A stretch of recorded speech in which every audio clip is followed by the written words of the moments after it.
प्रवीण दरेकरांनी मनोज जरांगेंवर हल्लाबोल केलाय। मनोज जरांगे हे ईडब्ल्यूएस आरक्षणाचे मारेकरी असल्याचं ते म्हणाले। जरांगेंची भूमिका आणि मागणी सतत बदलत असते असंही या ठिकाणी प्रवीण दरेकरांनी म्हटलंय। मराठ्यांच्या आरक्षणाचा विषय बाजूलाच राहिलाय असंही दरेकर म्हणाले। तर राजकीय नौटंकी करण्याचं काम मनोज जरांगे करतायत असा हल्लाबोल प्रवीण दरेकर भाजपचे नेते यांनी मराठा आंदोलक मनोज जरांगे पाटील यांच्यावर केला।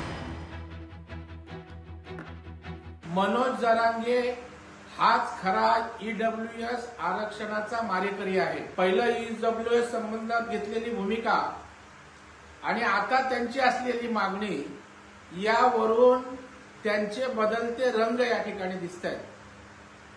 खरं म्हणजे आता मनोज जरांगेंना वैफल्य आलंय, कारण मराठ्यांच्या प्रश्नांसाठी आरक्षणासाठी आंदोलन उभं राहिलं, लोकप्रियता मिळवली आणि आता मराठ्यांचे प्रश्न आरक्षणाविषयी राहिला बाजूला।